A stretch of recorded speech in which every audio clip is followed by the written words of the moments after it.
అందరికీ నమస్కారం. Welcome to Surya's view YouTube channel. దయచేసి మీ 5 నిమిషాల టైము నాకు కేటాయించండి. ఈ 5 నిమిషాల్లో మీ తల్లిదండ్రులు, మీ పెద్దల గురించి, వాళ్ళ దగ్గర నుంచి మనం ఏం నేర్చుకోవాలనేది మీకు నేను చెప్తాను. ఇది ఒక రచన రూపంలో ఉంది కాబట్టి నేను ఇది కొంత చూసి చదవడానికి ప్రయత్నం చేస్తా.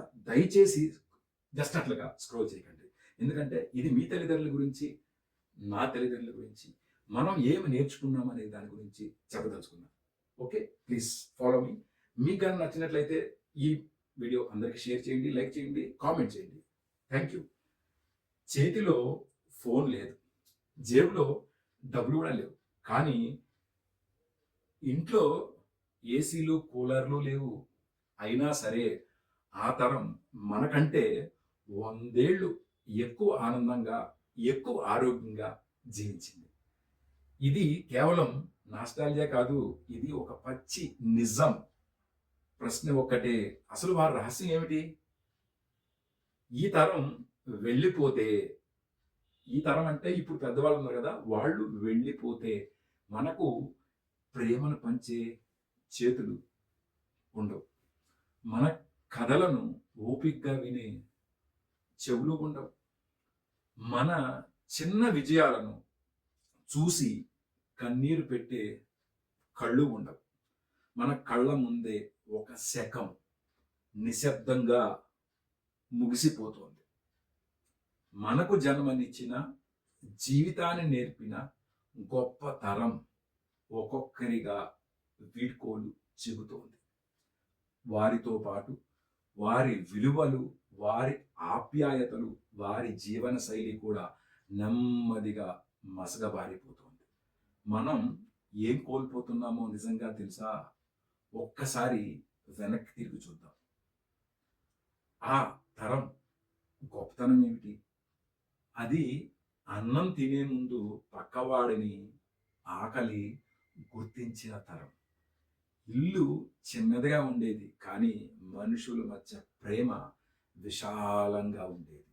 వాళ్ళు ఎప్పుడు నేను అని అనలేదు, ఎప్పుడు మనము అని జీవించారు. ఉమ్మడి కుటుంబాల్లో కష్టాలు పంచుకున్నారు, సుఖాలు పంచుకున్నారు. కన్నీళ్లను దాచుకోలేదు, ఆనందాన్ని కూడా దాచుకోలేదు. ఆస్తుల కంటే ఆప్యాయతలకు విలువ ఇచ్చిన తరం అది. డబ్బు కన్నా బంధాలు ముఖ్యమని నమ్మిన తరం. విద్య, జ్ఞానం, జీవన బుద్ధి వాళ్లకు పెద్ద పెద్ద డిగ్రీలు ఉండకపోవచ్చు, కానీ జీవితం అనే పుస్తకాన్ని చదివిన తరం అది. గడియారం లేకున్నా సూర్యుడిని చూసి సమయం చెప్పగలిగేవారు. క్యాలిక్యులేటర్ లేకున్నా నోటి లెక్కలతో లాభ నష్టాలను చూసుకునేవారు. ఇంటర్నెట్ లేకున్నా అపారమైన జ్ఞానాన్ని నిల్వదేసుకున్నారు. జిపిఎస్ లేకున్నా గమ్యాన్ని తప్పకుండా చేరగలిగేవారు. తెలివంటే మార్కులే కాదు అని వాళ్ళు మనకి నేర్పారు. జ్ఞానం అంటే సమాచారం మాత్రమే కాదు, అది అనుభవం, ఎక్స్పీరియన్స్ అని వాళ్ళు మనకి చూపించారు. సంబంధాలు, సంభాషణలు, ఆ రోజుల్లో చేతిలో మొబైల్ ఫోన్ లేదు, కానీ మనసు విప్పి మాట్లాడుకునే స్నేహితులకు లోటే లేదు. పోస్ట్ కార్డులపై రాసిన 4 వాక్యాలు ఈరోజు గంటల కొద్దీ మాట్లాడే ఫోన్ల కన్నా ఎక్కువ ప్రేమను పంచేవి. ఎదురుగా కూర్చుని మాట్లాడేవారు, కళ్ళల్లోకి చూసి నవ్వేవారు, బాధ ఉంటే దాచుకోకుండా చెప్పేవారు. ఇప్పుడు మన దగ్గర ఫోన్లు ఉన్నాయి, కానీ మనుషుల మధ్య దూరం పెరిగిపోయింది.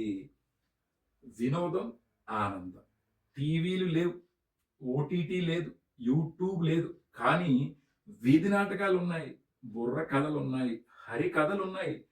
మనుషులే వినోదం, మనుషులే సంబరాలు. ఆరోగ్యం, జీవనశైలి. ఏసీలు లేవు, కూలర్లు లేవు.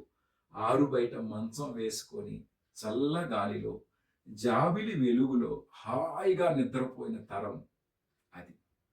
మినరల్ వాటరు తెలియదు, బావి నీళ్లు, చెరువు నీళ్లు తాగారు.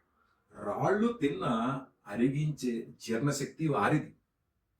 పిజ్జాలు కాదు, బర్గర్లు కాదు, ప్యాకెట్ ఫుడ్ కాదు, పేలాలు, పీచు మిఠాయి, జొన్న రొట్టెలు, సజ్జ అన్నం ఇవి తినేవారు. జిమ్ములకి వెళ్ళలేదు. కాయ కష్టం చేసి చెమట చిందించి శరీరాన్ని దృఢంగా ఉంచుకున్నారు. అందుకే బీపీలు తక్కువ, షుగర్లు తక్కువ, హార్ట్ అటాక్ కూడా చాలా అరుదు. కార్పొరేట్ హాస్పిటల్ అయితే లేనే లేవు. ఇక పిల్లల పెంపకం క్రమశిక్షణకు వచ్చేస్తే 6 ఏళ్ళు వచ్చే వరకు బాల్యం చాలా హ్యాపీగా ఆటపాటలతో సాగిపోయేది. ఆ తర్వాత పైసా ఫీజు లేకుండా సర్కారు బళ్ళు, అక్కడి నుంచి దేశానికి ఉపయోగపడే మనుషులు. టీచర్ దండిస్తే ఇంట్లో ప్రశ్నలు కాదు, మరో 2 దెబ్బలు. క్రమశిక్షణే జీవితానికి పునాది. అందుకే ఆ తరం పిల్లలు దృఢంగా ఎదిగారు, బాధ్యతగా మారారు. నీతులు, విలువలు. వ్యాపారంలో కల్తీ లేదు, జీవితంలో మోసము లేదు. నీతి, నిజాయితీ వాళ్ళ శ్వాస. కష్టాల్ని ధైర్యంగా ఎదుర్కొన్నారు. త్యాగాలతో పిల్లల భవిష్యత్తును నిర్మించారు. కుల మతాలకు అతీతంగా అందరినీ మనుషుల్లా చూసిన తరం అది. ఈ పరిస్థితి, ఆ తరం లాంతర్ల కాంతితో మన జీవితాల్లో వెలుగు నింపింది. ఈ తరం కరెంటు దీపాల వెలుగులో చీకట్లను పెంచుకుంటోంది. వెళుతున్న ఆ తరం నుంచి ప్రేమను, విలువలను, సహనాన్ని నేర్చుకోకపోతే మన భవిష్యత్తు నిజంగా అంధకారమే. మన బాధ్యత ఏంటంటే ఉన్నంత కాలం వాళ్ళని ప్రేమగా చూసుకుందాం. వాళ్ళ మాటలను ఓపిగ్గా విందాం.